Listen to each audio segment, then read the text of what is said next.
നമസ്കാരം സ്റ്റാലിൻ സർ. നമസ്കാരം sir, father Paul തേലക്കാടൻ വീണ്ടും പി സി ജോർജിനെതിരെ വിദ്വേഷ പരാമർശമായിട്ടൊക്കെ രംഗത്തെത്തിയിട്ടുണ്ട്. എന്താണ് ആ സാഹചര്യം? അദ്ദേഹം ശരിക്കും പി സി ജോർജിനെതിരെ അല്ല വിദ്വേഷ പരാമർശം നടത്തിയിരിക്കുന്നത്, മെത്രാന്മാർക്കെതിരെയാണ്. മെത്രാന്മാർ പി സി ജോർജിനെ സപ്പോർട്ട് ചെയ്തു, CBCI സപ്പോർട്ട് ചെയ്തു, സഭയിലെ സംഘടനകൾ സപ്പോർട്ട് ചെയ്യുന്നു.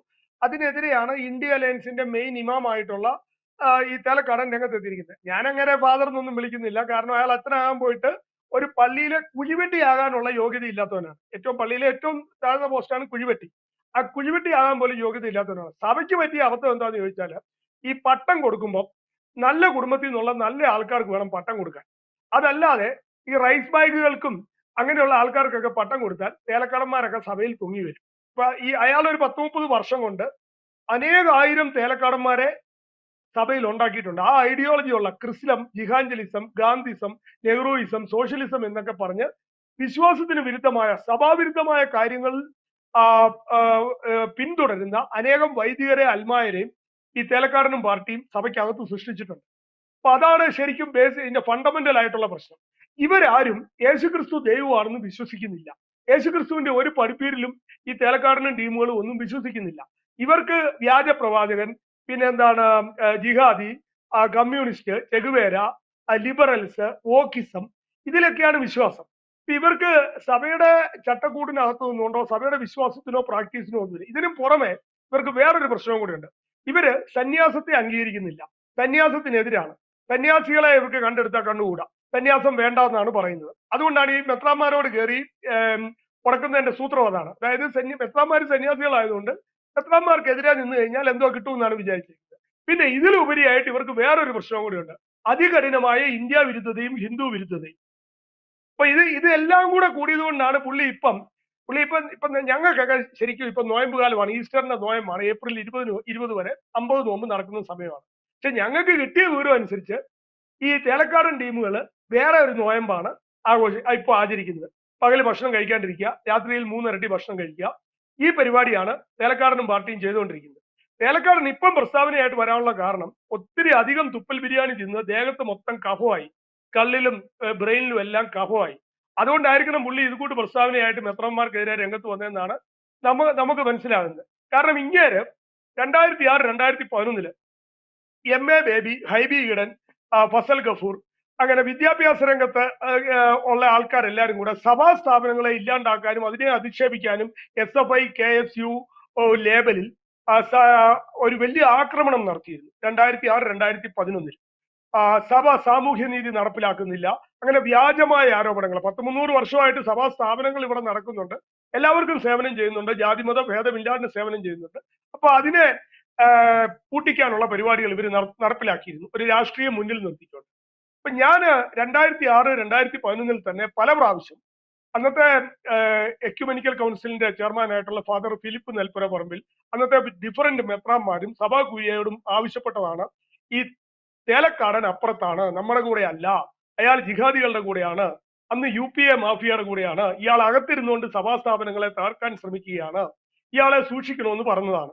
പക്ഷെ അന്ന് ഈ UPA ഭരണവും മൻമോഹൻ സിംഗിന്റെ ഭരണവും ഒക്കെ ഉണ്ടായിരുന്നുകൊണ്ട് അന്നത്തെ സഭാധികാരികൾ തേലക്കാടനെ ഒരു വലിയ ഫിലോസഫറായിട്ടും ഒരു വലിയ ബുദ്ധിജീവിയായിട്ടും ഒരു വലിയ സോഷ്യലിസ്റ്റ് ആയിട്ടും ഒരു വലിയ സെക്കുലറിസ്റ്റ് ആയിട്ടും ഒക്കെയാണ് നിന്നിരുന്നത്. ഞാൻ അന്നേ ഇയാള് ഇതൊന്നുമല്ല, ഇയാള് ക്രിസ്ലം ആൻഡ് ജിഹാഞ്ചലിസ്റ്റ് ആണ്, ഇയാൾ ഫോളോ ചെയ്യുന്ന ക്രിസ്തീയ വിശ്വാസമല്ല, ക്രിസ്ലവും ജിഹാഞ്ചലിസവുമാണ് ഇയാളുടെ ഐഡിയോളജി എന്ന് കൃത്യമായിട്ട് സഭയിൽ പരാതിപ്പെട്ടിരുന്നതാണ്. സഭ നടപടി എടുത്തില്ല. ഇന്ന് ഞാൻ പറഞ്ഞ കാര്യങ്ങളെല്ലാം ശരിയായിരിക്കുകയാണ്. ഇന്ന് ഇയാൾ KCBCക്കും CBCIക്കും എല്ലാവർക്കും എതിരെ രംഗത്ത് വന്നിരിക്കുകയാണ്. എന്താ കാരണം? ലവ് ജിഹാദ് ഉണ്ടെന്ന് പറഞ്ഞു എന്നുള്ളത്. അയാൾ പറയുന്നു കോടതി ഒന്നും അന്വേഷിച്ചു. കോടതി ഒരു അന്വേഷണവും ലവ് ജിഹാദിനെതിരെ നടത്തിയിട്ടില്ല. ഇന്ത്യയിലെ ഒരു അന്വേഷണ ഏജൻസിയും അതിനെതിരെ നിയമാനുസൃത അന്വേഷണം നടത്തിയിട്ടില്ല. ഇപ്പം ഈ സിനിമാ രംഗത്ത് ഹേമ കമ്മീഷൻ പോലെ അങ്ങനെ ഒരു കമ്മീഷൻ വെച്ച് ലവ് ജിഹാദിനെ സംബന്ധിച്ചോ നാർക്കോട്ടിക് ജിഹാദിനെ സംബന്ധിച്ചോ ഗവൺമെന്റോ കോടതികളോ ഒരു അന്വേഷണവും നടത്തിയിട്ടില്ല. അപ്പൊ ഇവരൊക്കെ ക്ലീൻ ചിട്ട് കൊടുത്തു എന്ന് ഇയാൾ വ്യാജം പറയുകയാണ്. ഇയാളുടെ പ്രശ്നം എന്താണെന്ന് വെച്ചാൽ തുപ്പൽ ബിരിയാണി അഡിക്ഷൻ ആണ്. അത് ഇയാൾ നിർത്തി കഴിഞ്ഞാൽ തന്നെ അയാൾക്ക് പകുതി സമാധാനം വരും. അപ്പൊ അയാള് ആദ്യമായിട്ട് ഒരു കാര്യം മനസ്സിലാക്കുക, ഇന്ന് സോഷ്യൽ മീഡിയ ഉണ്ട്, ജനങ്ങൾക്ക് രാജ്യത്ത് എന്ത് സംഭവിക്കുന്നു എന്ന് മനസ്സിലാക്കാനുള്ള ബോധമുണ്ട്. തേലക്കാടനെ സഭ അത്യാവശ്യമായിട്ട് ചെയ്യേണ്ടത് അദ്ദേഹത്തെ എത്രയും പെട്ടെന്ന് നൈജീരിയയിലോട്ടോ ഉഗാണ്ടയിലോട്ടോ ആഫ്രിക്കയിലോട്ട് മാറ്റുക. അപ്പൊ പുള്ളിക്ക് സമാന മനസ്കരും സമാന നിറവും ഒക്കെ ഉള്ള ആൾക്കാരുടെ കൂടെ വർക്ക് ചെയ്യാം, സമാധാനമായിട്ട് ജിഹാദികളുടെ കൂടെ അവിടെ പ്രവർത്തിക്കാം. അയാളെ എത്രയും പെട്ടെന്ന് സഭ നൈജീരിയയിലോട്ടോ ആഫ്രിക്കയിലോട്ടോ മാറ്റി ഇട്ടില്ലെങ്കിൽ ഇവിടെ ഇരുന്നുകൊണ്ട് കൂടുതൽ വൈദികരുടെ വിശ്വാസം ഇയാൾ നഷ്ടപ്പെടും. വൈദികരെ സഭയിൽ നിന്നും അടർത്തിയെടുക്കും, കൂടുതൽ അൽമായരെ വിശ്വാസത്തിൽ നിന്നും മാറ്റും.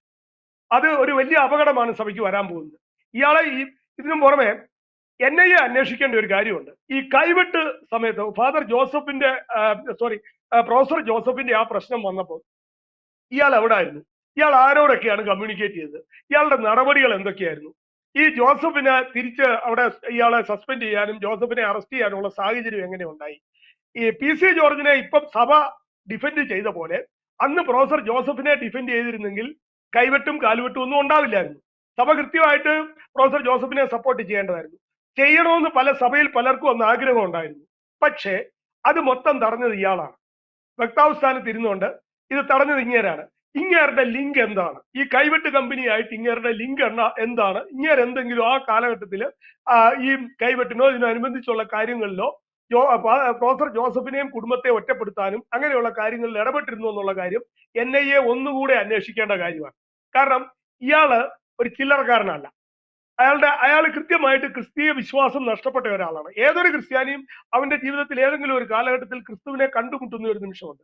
ജീവിതത്തിൽ ഒരിക്കലും ക്രിസ്തുവിനെ കണ്ടുമുട്ടാത്ത ഒരുത്തനാണ് തേലക്കാടൻ. ഒരിക്കലും ക്രിസ്തുവിനെ കണ്ടുമുട്ടരുതെന്ന് ആഗ്രഹിക്കുന്നവനും ആണ്.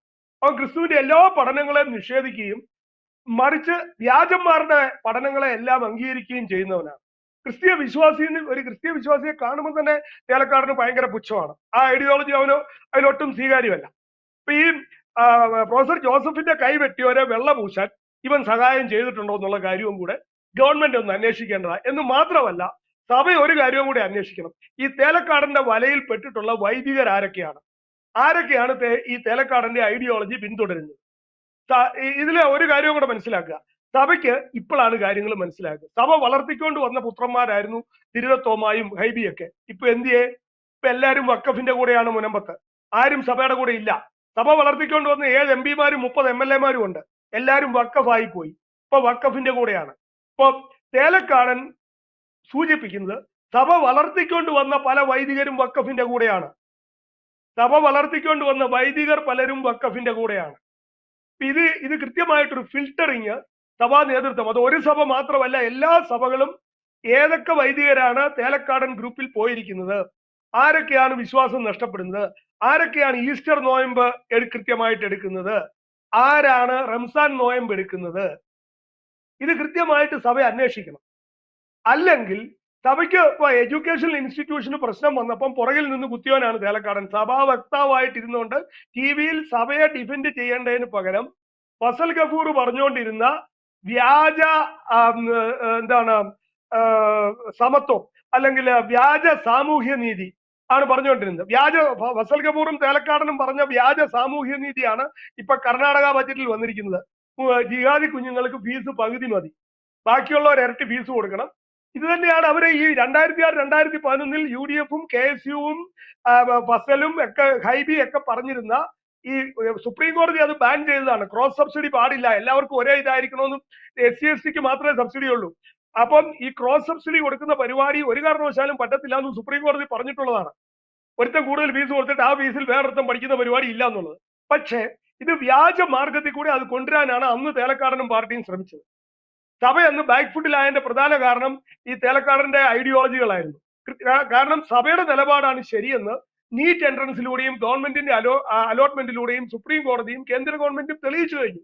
തേലക്കാടന്റെ, ഫസൽ കപൂറിന്റെയും ഹൈബിയുടെയും MA ബേബിയുടെയും ഐഡിയോളജികൾ എല്ലാം തെറ്റാണെന്ന് സുപ്രീം കോടതിയും കേന്ദ്ര ഗവൺമെന്റും കൃത്യമായി തെളിയിച്ചു കഴിഞ്ഞു.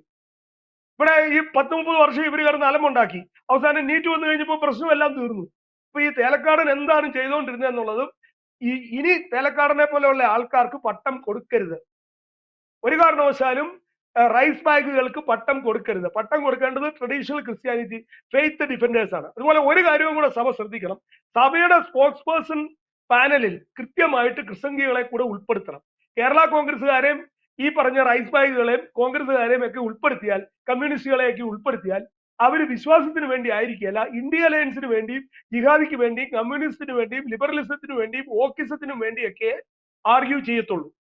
ഇത് സഭയ്ക്ക് സംഭവിച്ച ഒരു വളരെ സങ്കടമുണ്ട്. സഭയ്ക്ക് സംഭവിച്ച ഒരു ദുരന്തമാണ്.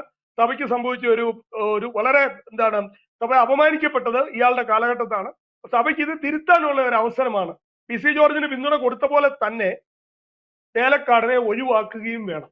മാത്രമല്ല, ഇപ്പോഴും വഖഫിന്റെ കൂടെ നിലയുറപ്പിച്ചിട്ടുള്ള 7 MP-മാര്, 30 MLA-മാര്, കത്തോലിക്ക കോൺഗ്രസ്, പിന്നെ കേരള കോൺഗ്രസ്, ഇങ്ങനെ വഖഫിന്റെ കൂടെ നിൽക്കുന്ന ആൾക്കാർ തന്നെയാണ് ഈ പ്രശ്നത്തിലും, ലവ് ജിഹാദിന്റെ പ്രശ്നത്തിലും സഭയെ എതിർക്കുകയും ജിഹാദികളെ സഹായിക്കുകയും ചെയ്യുന്നത്.